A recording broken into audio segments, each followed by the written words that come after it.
Mathematica connectivity features. I mean, broadly defined, we have things like import-export. That's a major connectivity thing. I mean, that's generally files, file formats and things, but Mathematica supports a ton of file formats, both import and export, and that's a very important thing for people who are trying to interchange Mathematica data with other programs. There's run and run through, which are oft forgotten, but they're quite useful for calling command line type standard in, standard out programs, launching from Mathematica and reading their input and output. We have internet capabilities. HTTP, FTP, there's a send mail function in Mathematica. I don't know how many people know that. It actually can send mail with a single command.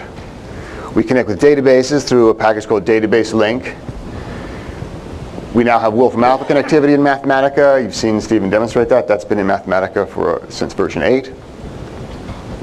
And then, of course, there's external code in other languages or environments. And by that, I mean things like MathLink, JLink, .NETLink, CUDA-Link, and OpenCL Link.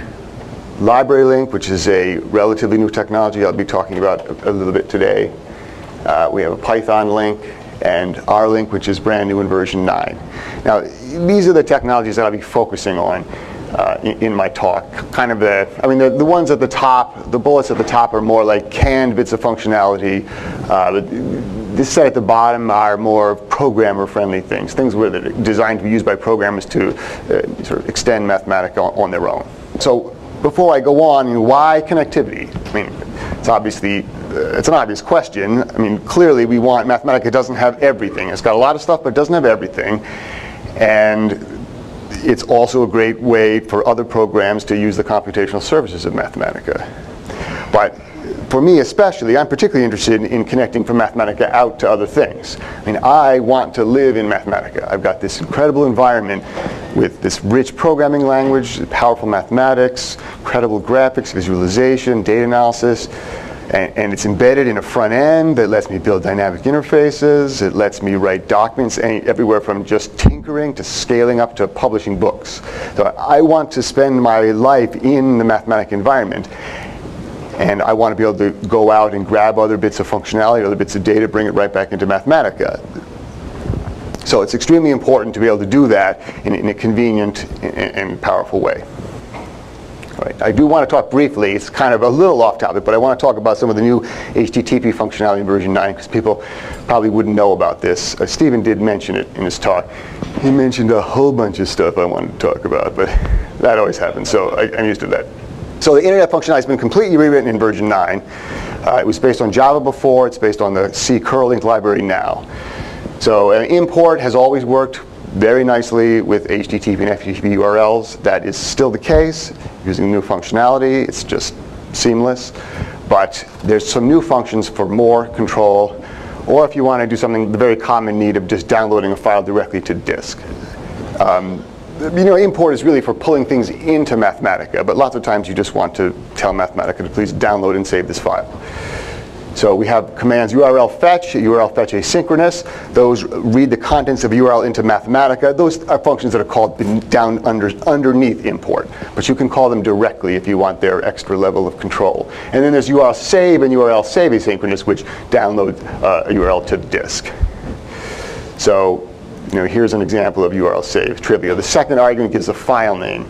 Now, you notice I've got an FTP URL. That works fine. It's always worked fine.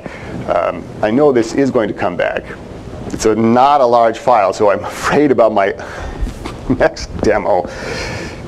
This is not a very fast wireless connection here. All right. So that's great for saving a file to disk. But what if the file takes a long time? What if it's a gigantic file? I don't want to hang my whole Mathematica session waiting for some 100 megabyte file to download. So there's a new function called URL save asynchronous, which does the download in the background.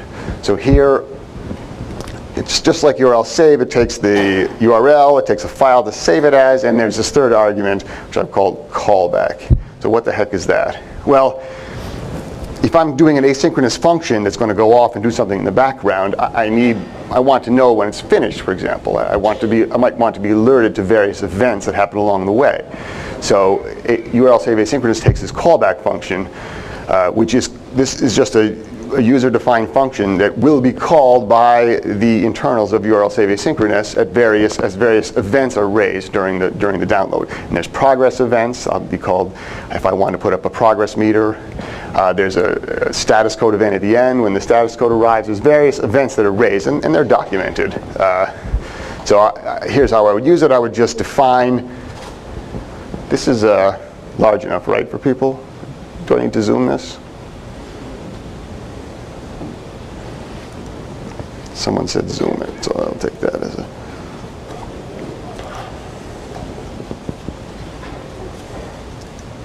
So here I define, make one definition for callback, and the callback function is going to be called with 3 arguments. The asynchronous object is the first one. I almost never care about that. This is the name of the event. It's called status code is one of the documented events that get raised. And then there's always a data argument. And data in this case will be the status code. So I can make this definition, and if I run this command, it goes off and downloads this thing asynchronously. Oops.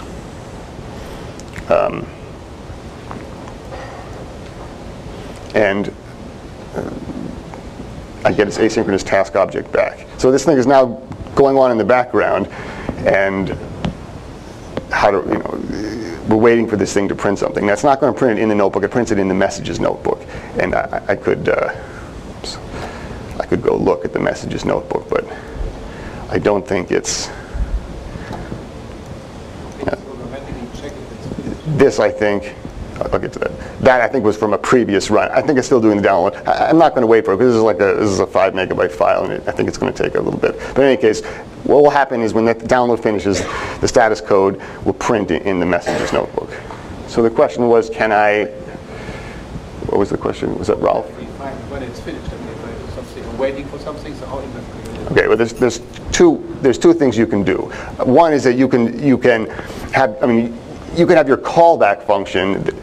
When that status code thing arrives, you could set some variable. You could call the function you want to have happen when it finishes. But there's also a wait asynchronous object function in Mathematica. So I can say wait asynchronous task. That is wait asynchronous task.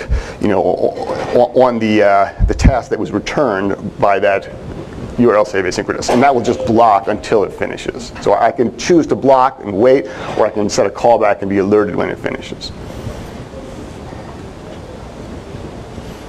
All right. I wonder, did that thing ever come? Yeah. That may have been the one from the first download.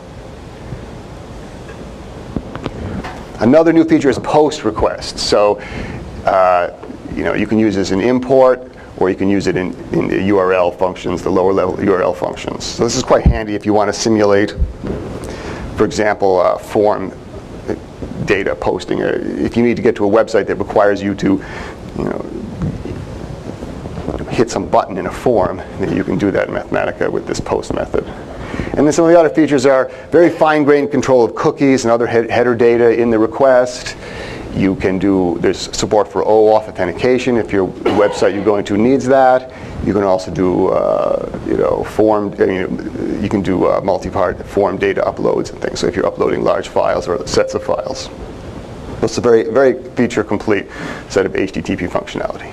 All right. So on to MathLink. So MathLink has been around for ages. It's a very robust mechanism for exchanging mathematical expressions between programs. So that's what MathLink is. It extends mathematical expressions between programs, strings, integers, and arbitrary functions and other expressions. It's, of course, that's what Mathematica Frontend and kernel use. It's at the core of a very large number of Mathematica-related technologies and capabilities. And it's provided as a C language library. So if you want to call MathLink, you need to be able to consume a C language library.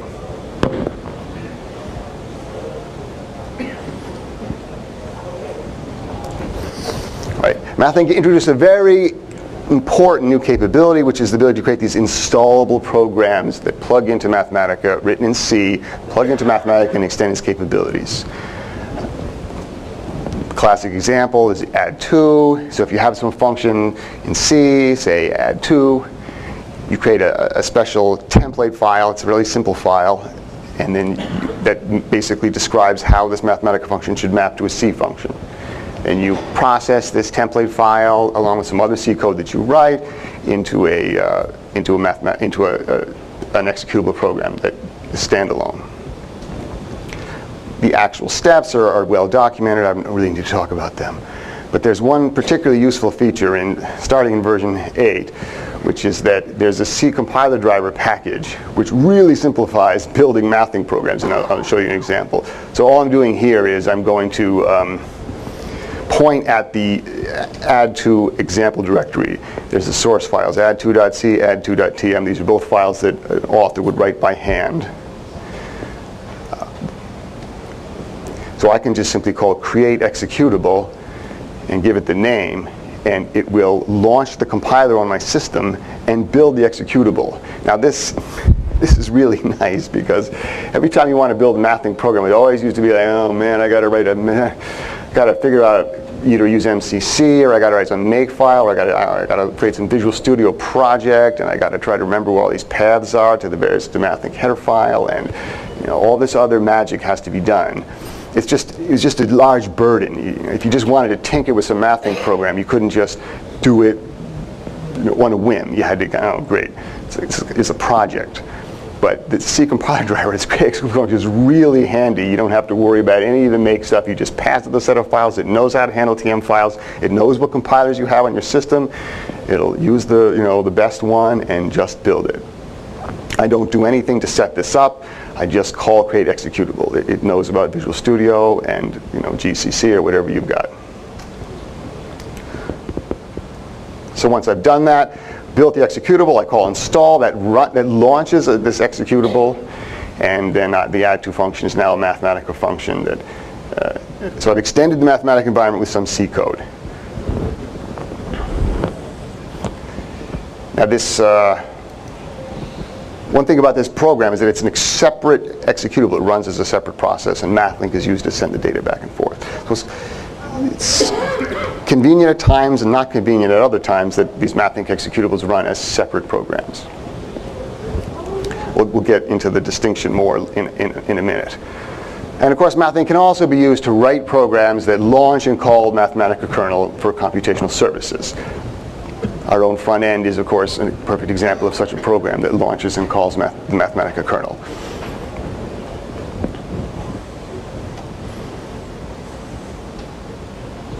All right, so that's MathLink. It's a relatively low-level C language API. Functions like, ML put function, ML get integer, functions for putting and reading things on a link. So then JLink came along. JLink is a toolkit that integrates Mathematica and Java. It goes both directions. It lets you call Java from Mathematica in a completely transparent way. That's the really nice thing that JLink does. And it also lets you call Mathematica from Java using a high-level API that's a lot easier to use than the C MathLink API.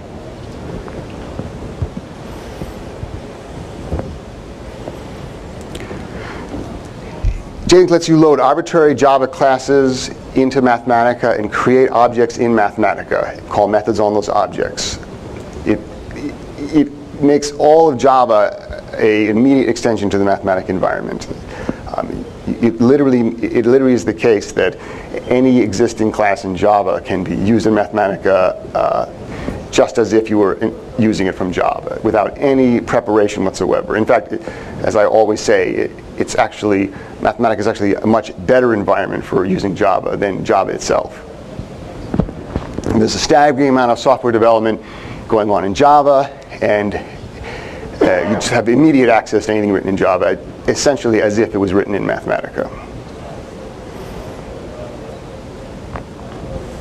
So let's just get started here.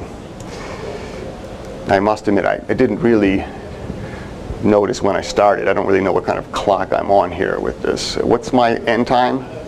What? 2 minutes? Well, great. Because I really want to talk about LibraryLink, so let me just move ahead then. I guess JLink is sort of old news. .NET Link does the same thing for the .NET environment that JLink does for Java. All right, but LibraryLink is a relatively new thing. It debuted in version 8, and this is the thing I really kind of want to most talk about because it's technology that people probably don't know about. All right, so LibraryLink allows DLLs to be loaded directly into the Mathematica kernel. There's no separate process, there's no need for inter-process communication, and there's no need for a math link. It's a very high-speed interface. It's really as if you're able to extend the Mathematica kernel itself. You have essentially the same capabilities to extend Mathematica that Mathematica kernel developers do writing in C. Another thing is that because LibraryLink lets you can actually read and write Mathematica native packed arrays. You can have very fast transfer of large data sets between Mathematica and your C code. There's no need to copy arrays from one process to another. As is the case with MathLink installer programs, it's not free. You can't just take some old CDLL and just call it via LibraryLink. You have to write some specialized glue code and compile it that deals with the LibraryLink interface and calls the functions you want. It's not like JLink where you just can for free load anything you want and call it. You have to write a program to do this. And although I'm sure this is not relevant to anyone in this room, it is the case that if your library crashes, the whole kernel will come down. So that was one issue about the MathLink. The decision was made very early on with MathLink to be a separate process. It's handy sometimes if your MathLink program crashes, it just crashes. LibraryLink, it's loaded right into the Mathematica process. If you crash, you're going to take the whole kernel down. All right, so now here's a simple example of a LibraryLink sleep. I just want to show you what one of these little glue stub functions looks like, these highly stylized LibraryLink functions. So this is an example function from the AR drone control library. We'll be talking about this later tomorrow when we fly this drone around.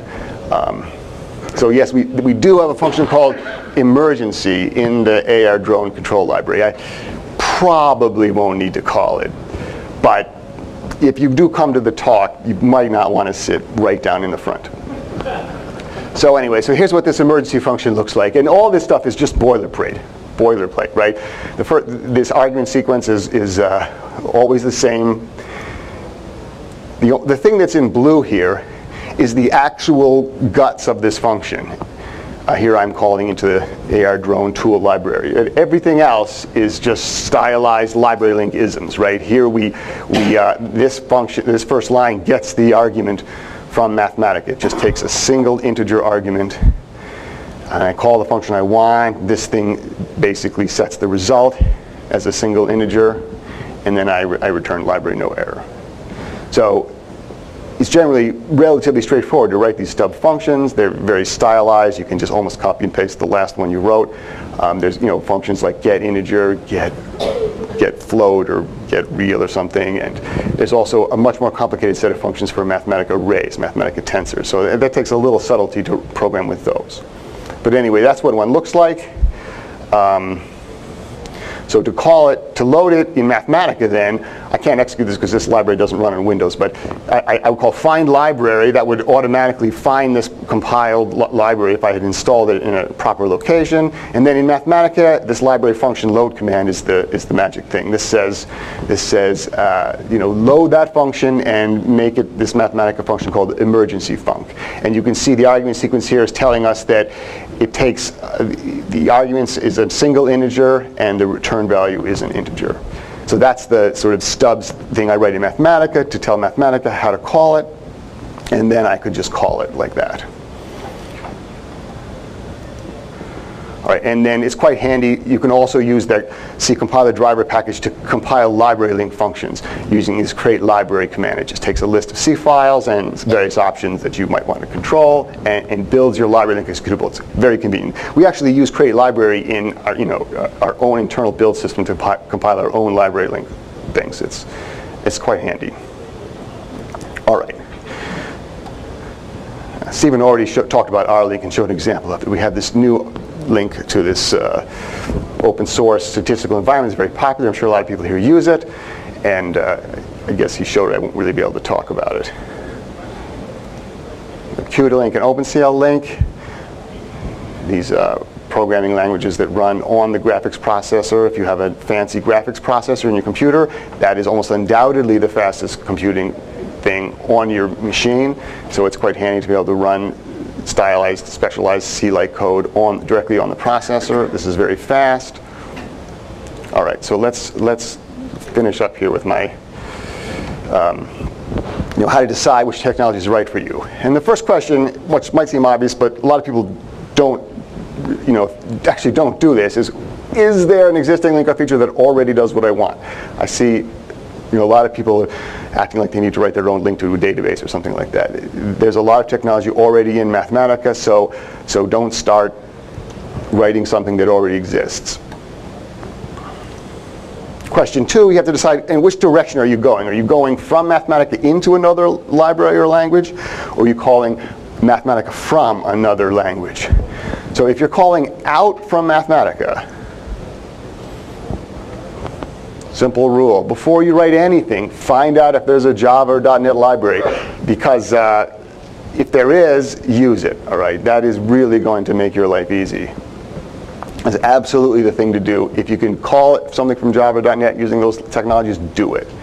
If it's a toss-up between Java and .NET, I would say pick Java for portability. So if you need to call C code, or you want to write your own C code because that's your language, you can either write a mathing solver program or use LibraryLink. I would suggest LibraryLink. Probably it's a newer technology and it's a higher speed link. I think if you're really concerned about performance, you should look at LibraryLink, especially if you have large data to move back and forth with Mathematica.